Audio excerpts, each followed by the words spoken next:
ఒక చిన్న ఊరు. పేరు తెలియని ఆ ఊరిలో ఒక అందమైన కొత్త ఇల్లు ఉండేది. ఆ ఇంట్లో కుమార్ కుటుంబం నివసించింది. అప్ప పేరు శేఖర్, అమ్మ పేరు లత. వారికి 3 పిల్లలు.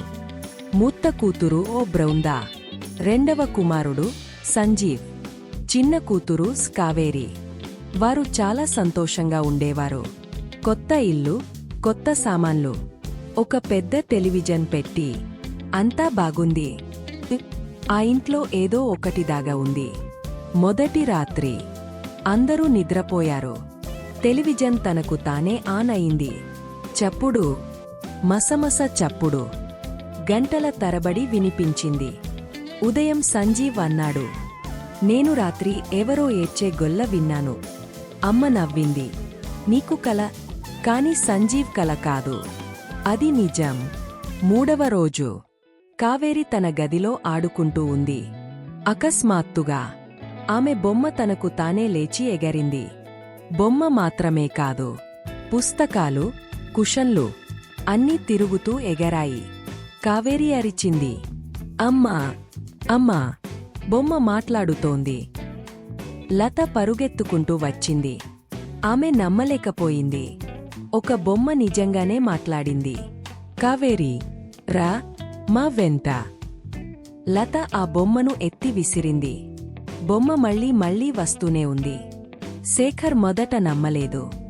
కాని తనకు తానే వెలుగుతున్న దీపాలు, తనకు తానే తెరిచే తలుపులు, టేబిళ్లు కదలటం చూసి అతను కూడా భయపడ్డాడు.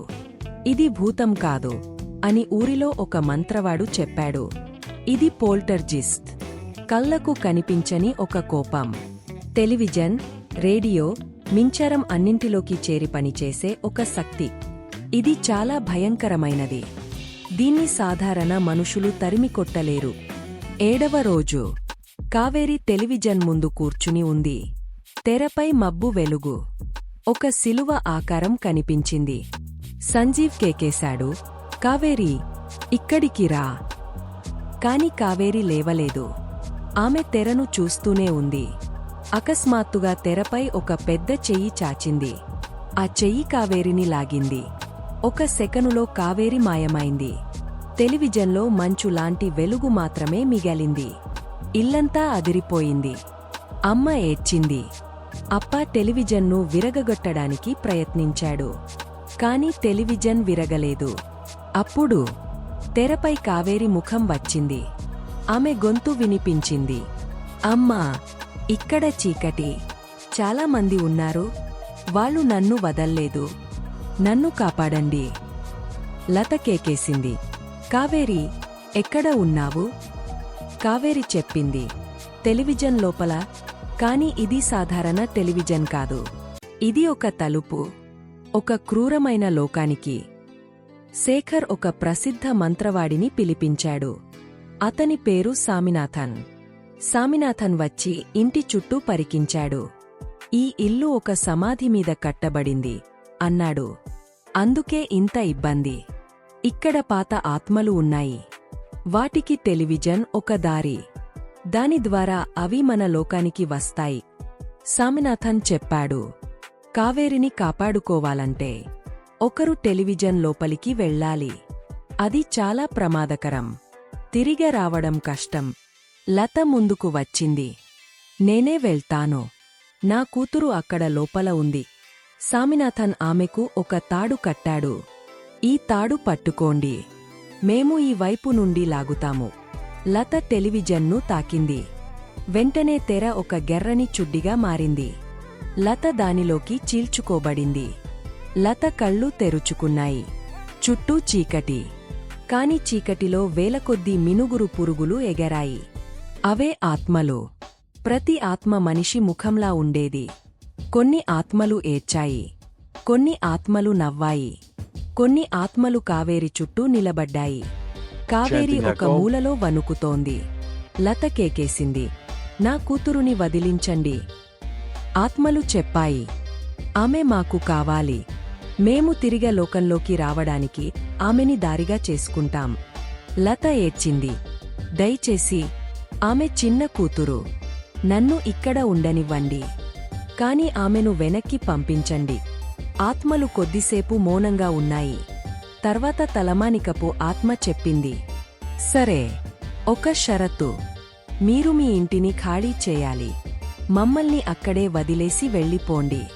ఎప్పుడూ వెనక్కి రావద్దు. లత ఒప్పుకుంది. ఆత్మలు కావేరిని వదిలించాయి. లత తాడు పట్టుకుంది. రెండు లోకాల మధ్య ఒక పెద్ద గాలి వచ్చింది. తర్వాతి క్షణంలో లత కావేరి ఇంటి ముందు పడిపోయారు. శేఖరు, పిల్లలు సంతోషంతో ఏడ్చారు. సామినాథన్ చెప్పాడు, ఇక ఈ ఇంట్లో ఉండకండి. మీ సామాను తీసుకుని వెంటనే బయటకు వెళ్ళిపోండి. వారు సామాను అంతా తీసుకుని బయటికి వెళ్ళిపోయారు. ఆఖరిగా వెళ్ళింది కావేరి. ఆమె తిరిగ కిటికీ గుండా చూసింది.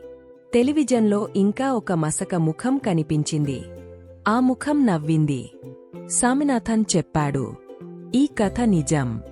పోల్టర్జిస్ట్ అన్ని చోట్లా ఉంటుంది. అది టెలివిజన్ ద్వారా, చెతిఫోన్ ద్వారా, అద్దాల ద్వారా కూడా వస్తుంది. కాబట్టి పిల్లలు, రాత్రి వేళలో ఒంటరిగా టెలివిజన్ చూడకండి. పరిచయం లేని ఛానళ్లకు మార్చకండి. అకస్మాత్తుగా చప్పుడు వినిపిస్తే పరుగెత్తుకుంటూ వచ్చి పెద్దలతో చెప్పండి. కుమార్ కుటుంబం కొత్త ఇంటికి మారింది. అక్కడ ఎటువంటి ఇబ్బంది లేదు. అంతా బాగుంది. కొన్ని రాత్రులలో కావేరి కలలో ఆ టెలివిజన్ను చూస్తానని చెబుతుంది. ఆ టెలివిజన్ నుండి ఒక చెయ్యి చాచిందని కూడా చెబుతుంది. కావేరి ఇప్పుడు పెద్దదయింది. కాని ఎప్పుడూ భయంతో టెలివిజన్ చూస్తుంది. ఇంకా ఆ పాత ఇల్లు ఖాళీగానే ఉంది. కాని రాత్రి వేళలలో అక్కడ వెలుగు లేకుండా టెలివిజన్ తనకు తానే ప్రకాశిస్తుందట. ఎవరూ ఆ ఇంటికి వెళ్లరు. ఎందుకంటే పోల్టర్జిస్ట్ ఇంకా అక్కడే ఉంది. టెలివిజన్ ఆఫ్ చేసి ఇప్పుడే నిద్రపోండి. లేదంటే మీ తెరమీద కూడా ఒక చెయ్యి కనిపించవచ్చు. Like, subscribe, share, comment, and click bell icon.